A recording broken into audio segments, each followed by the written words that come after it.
आखाती देशातील युद्धानंतर आपल्याकडे गॅसचा तुटवडा झालेला आहे. एल-पी-जी, एल-एन-जी, सी-एन-जी या सगळ्या गोष्टींचा तुटवडा झालेला आहे आणि त्यानंतर केंद्र सरकारने जी भूमिका घेतलेली आहे, आता कित्येक शहरांना, गावांना पाईप्ड नॅचरल गॅस म्हणजे पाईपद्वारे नॅचरल गॅसचा पुरवठा होणार आहे. या संदर्भात कितीतरी प्रश्न आता समोर येत आहेत.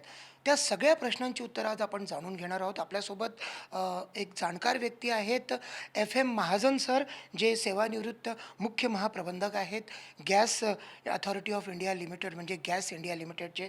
महाजन सर, आपण NDTV मराठीसोबत बोलताय. खूप खूप धन्यवाद. सर, पहिला एकदम बाळबोध प्रश्न तुम्हाला विचारतोय. एल-पी-जी, एल-एन-जी, सी-एन-जी आणि पी-एन-जी काय फरक आहे सर? बघा सर, ॲक्च्युली तुम्ही जे प्रश्न विचारलेला फार सुंदर प्रश्न आहे. LPG, CNG आणि LNG हे सर्व एनर्जीचे स्रोत आहेत आणि याच्यामध्ये काय असतं की LPG हा मिक्सर असतो ब्युटेन आणि प्रोपेनचा आणि CNG, PNG आणि RLNG वगैरे जे आहे हे ते नॅचरल गॅस आहे. नॅचरल गॅसचेच फॉर्म आहे आणि नॅचरल गॅसमध्ये मॅक्झिमम कंटेंट हे मिथेनचं असतं. तर त्याच्यामध्ये दोन्ही एनर्जीचे सोर्स आहेत, दोन्हीमध्ये हायड्रोकार्बन्स आहेत. मग सर, सध्याच्या परिस्थितीत आपल्याकडे जे तुटवडा पडलेला आहे, तर आपल्या घरगुती उत्पादन म्हणजे डोमेस्टिक प्रोडक्शन किती होतं आणि आपण बाहेरून किती मागवतो? एक अंदाज आपण देऊ शकाल का? हां. आता LPGचं जर बघितलं आपण, तर LPGचं आपलं जे डोमेस्टिक प्रोडक्शन आहे, ते 40% जवळपास डोमेस्टिकली प्रोड्यूस होतं आणि 60% जवळपास आपण बाहेर कंट्रीमधनं आणतो.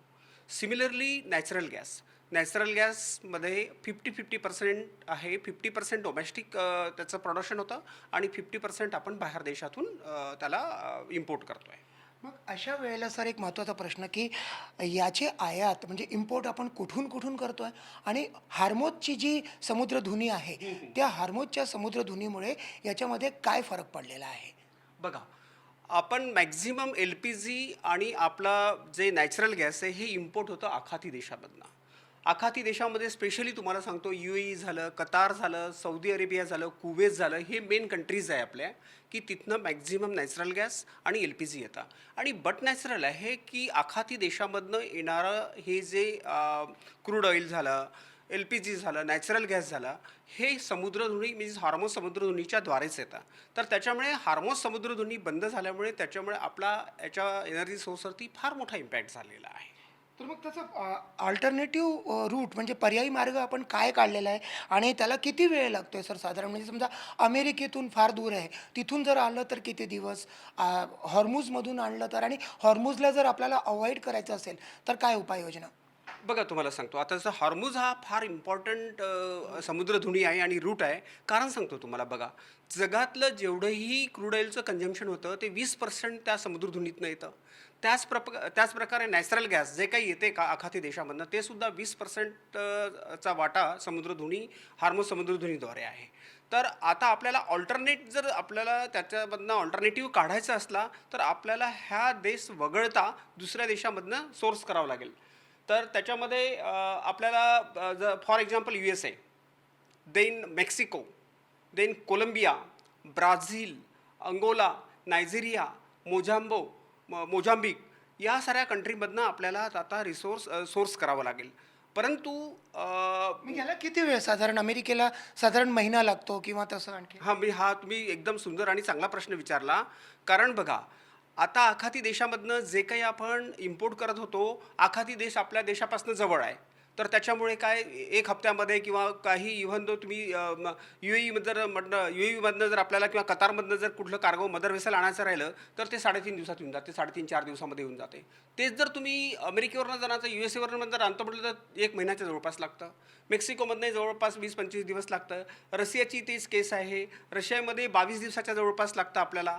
आणि कोलंबिया झालं, आफ्रिकन कंट्रीज जरी झाल्या तरी त्याच्यामध्ये असं समजा 20 दिवसाच्या जवळपास 18 ते 20 दिवस हा ॲव्हरेज आहे. सर्वात जास्त आपल्याला USA मधनं अमेरिकेमधनं येण्यासाठी 1 महिन्याच्या जवळपास लागेल. तर सर, आता LPG उपलब्धतेसाठी काय पर्यायी रूट्स केलेले आहेत आणि काय उपाययोजना आहेत, आणि त्याच्याशिवाय जो PNGचा पर्याय आहे, ह्या दोन्ही गोष्टी? बिलकुल. आता बघा, आतापर्यंत मी तुम्हाला काय सांगितलं की जे काही इम्पोर्ट होत होतं ते आखाती देशामधनं होत होता. तर टोटल आता ज्या कंट्रीज होत्या, 27 कंट्रीज आहे, की त्या 27 कंट्रीजमधनं आपण क्रूड, LPG, नॅचरल गॅस हे सर्व आणत होतो. आता आपल्या सरकारने जवळपास 41 कंट्रीजसोबत टायअप करून तिथनं आता इम्पोर्ट करण्याचं ऑलरेडी चालू केलेलं आहे, सुरू केलेलं आहे. तर त्याच्यामुळे गव्हर्नमेंट हे जे काही संकट आलेलं आहे आपल्याला, त्याच्यावर ओव्हरकम करण्यासाठी प्रयत्नशील आहेच. पण त्याच्याशिवाय सर तिथेच महत्त्वाचा विषय असा आहे की महिना लागतो तसं म्हणजे जर जवळच्या देशातून त्यातनं 3-4 ट्रिप्स होतील तेवढ्या वेळात एक ट्रिप तिकडनं येईल. तर मग कसं आपण पाहता याकडे? हां, बिलकुल. बघा, आता तुमचं क्वेश्चन एकदम वाजवी आहे. कारण बघा, जिथे आपल्याला 3.5-4 दिवसामध्ये एक कार्गो यायचा, तिथे 1 महिना लागत आहे. जर आपल्याला ती सप्लाय चेन मेंटेन करायची आहे, तर तेवढे सारे नंबर ऑफ व्हेसल्स आणि शिप लागेल. पण तेवढे शिप तर अवेलेबल नाही. तर त्याच्यामुळे आपल्याला डबल इम्पॅक्ट होईल. जास्त दुरून आपण जर LNG, CNG, LNG आणि LPG आणि क्रूड जर आणलं तर. तर प्रयत्न हाच राहील, जे निअरेस्ट आपले कंट्रीज आहेत, जिथनं आपण एक्सपोर्ट करू शकतो, तिथे आपल्याला ते करावं लागेल. इम्पोर्ट करू. इम्पोर्ट करावं लागेल आपल्याला त्याचं. पण आता मग त्याच पार्श्वभूमीवर असं म्हटलं जात आहे की आता LPG विसरा कारण PNG येतो आहे. तर माझा पहिला प्रश्न आहे की हा किती परवडणारा विषय आहे कारण एका कुटुंबासाठी समजा 4 सदस्याचं एक कुटुंब आहे त्यांना एक गॅस सिलेंडर महिनाभर चालतो समजा त्यात ₹1000 जातात तर त्या तुलनेत महिनाभरामध्ये किती रुपये लावे लागतील PNG साठी? बिलकुल. म्हणजे फार चांगला प्रश्न आहे. तुम्हाला सांगतो. कारण बघा, आज ₹1000 जर एका फॅमिलीला, एका कुटुंबाला लागतंय LPG सिलेंडर वापरण्याकरता. जर त्याच कुटुंबाने PNGचा जर उपयोग केला, तर तो नाही म्हटलं तरी 30% पर्यंत बचत करू शकतो. म्हणजे 1000च्या हिशोबाने घेतलं तर ₹700 मध्ये त्याचा खर्च होईल. ₹300 त्याची बचत होऊ शकते. मग आता मला असं सांगा की पाईपद्वारे जर गॅस पुरवठा होणार आहे तर हे कितपत सुरक्षित आहे? एखाद्या शहराला आपण पाईपनी सगळं वेढून घेतो आहे PNGच्या पाईपनी, ते कितपत सुरक्षित आहे त्या शहरासाठी? कारण आधीच आपल्याजवळ जे LPG आहे त्याचा पण कित्येकदा स्फोट होतो, त्या बातम्या ऐकतो आपण, त्याच्यामध्ये किचनमध्ये अपघात झाला तर प्राणहानीसुद्धा होते. अशा वेळेला सगळ्या शहरालाच आपण एका PNG पाईपनी हे घेतो आहे. तर सामान्य जनतेमध्ये निश्चितच त्याचा प्रश्न उभा राहतो. आपण त्याला उत्तर कसं द्याल? हां, बघा, याच्यामध्ये हा चांगला प्रश्न याच्यासाठी आहे, कारण कुठल्याही गोष्टी आपण करत असताना सुरक्षता लक्षात ठेवणं फार जरुरी आहे. कारण शेवटी जे सेफ्टी आहे, सेफ्टी सिक्युरिटी हे प्रत्येकाच्या लाईव्हस्टॉक म्हणा का जीवमालाच्या संदर्भामध्ये असतं आहे. तर आता तुम्ही शहराबद्दल प्रश्न विचारला मला. आपण त्यालाच एका घरातून करू. या शहरामध्ये घरं असतात.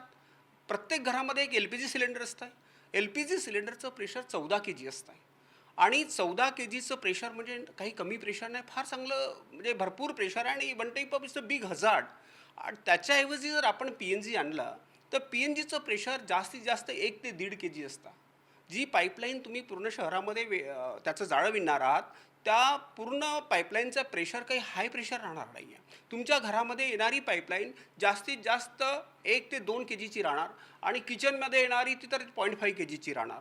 तर प्रेशरच्या पॉईंटनी जर तुम्ही समजू शकता, जिथे 14 kgचं एक सिलेंडर तुम्ही घरी ठेवता, त्याच किचनमध्ये फक्त 1.5 आणि 2 kgची गॅस येत आहे, म्हणजे ते सुरक्षित आहे. त्याच्यासोबत एक गुणधर्म जर बघितला दोन्ही एनर्जी स्त्रोताचा, तर LPG जे आहे, LPG हवेपेक्षा जड आहे. समजा काही लिकेज जर झाला, तर ते LPG जमिनीवर बसलं जातं आणि एक वेळ जमिनीच्या बाजूला त्याचं क्लाउड फॉर्मेशन झालं, तर फार हजार्डस आहे. आणि हेच PNG, हेच नॅचरल गॅस हवेपेक्षा हलकं आहे. तर समजा काही कारणास्तव लिकेज जरी झाला, तर ते हवेत उडून जात आहे. तर त्याच्यामुळे स्फोट होण्याचा किंवा एक्सप्लोजिव्ह मिक्सचर बनण्याचे चान्सेस जवळपास नगण्य आहे, म्हणजे नाहीच्या बरोबर आहे. त्याच्यामुळे तुम्ही safety security point of view, natural gas is far far better than LPG. क्या बात आहे. पण आता कमर्शियल वापरासाठी हे PNG उपलब्ध असेल का? कारण महत्त्वाचं म्हणजे कमर्शियल सिलेंडर्स आता मिळत नाही आहेत. त्यामुळे कित्येक फूड स्टॉल किंवा रेस्टॉरंट्स, हॉटेल्स यांना त्याचा फटका बसलेला आहे. आता PNG हे त्यांच्यासाठी कसं असणार आहे? त्यांच्यासाठी तुम्ही काय सांगाल? बघा, जे काही करंट परिवेश आता निर्माण झालेला आहे, याच्यामध्ये आपल्या सरकारने ऑलरेडी ही भूमिका घेतलेली आहे की 100% availability of LPG and natural gas is for domestic. Domestic म्हणजे घरोघरी जे PNG जाईल त्यांना आपल्याला 100% उपलब्धता करून द्यायची आहे. सोबत कमर्शियल हॉटेल्स वगैरे जे आहेत त्यांना पण आपल्याला PNG द्यायचे आहे, प्रिऑरिटीवरती.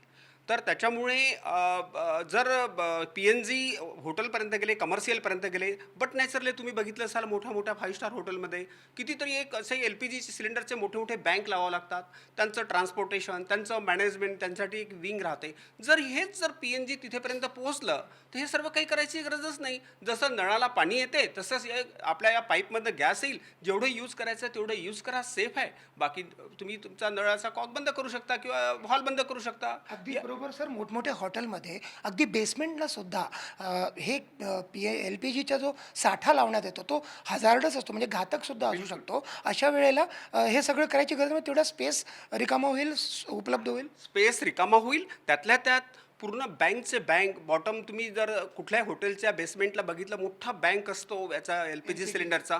आज विचार करा 14 kgचे एवढे सारे सिलेंडर एका ठिकाणी राहणं म्हणजे किती मोठा धोका आहे, किती मोठा हजार्ड आहे. हे सर्व फेज आउट होऊन जाईल आणि एक सिम्पल एक पाईप गॅस येईल आणि त्या पाईप गॅसद्वारे त्यांना जेवढी गॅस यूज करायची आहे तेवढी गॅस यूज करू शकतात.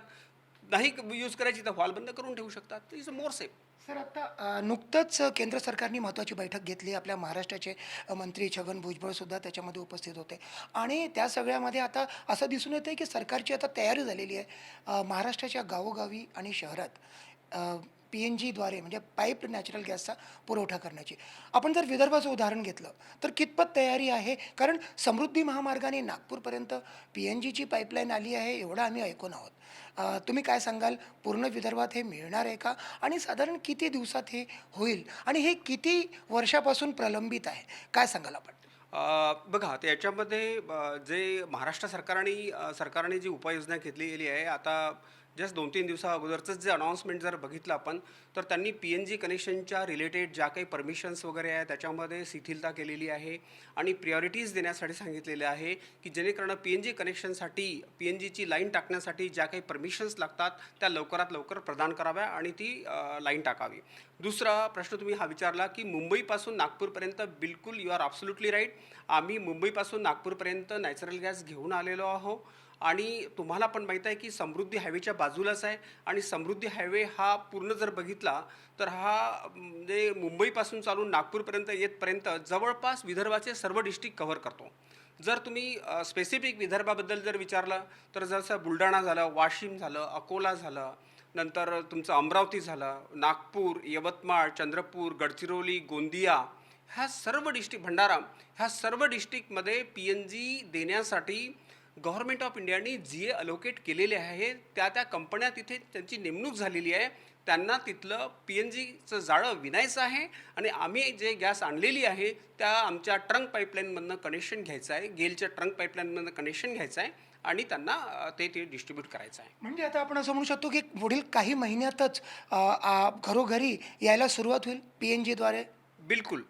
कारण जसं PNGचं जाळं शहरामध्ये विणलं गेलं, कारण आता असंही नाही आहे की गॅस अवेलेबल नाही. गॅस अवेलेबल आहे, फक्त त्यांना जाळं विणायचं आहे आणि गॅसची एंट्री करायची आहे आणि घरोघरी पोहोचायचं आहे.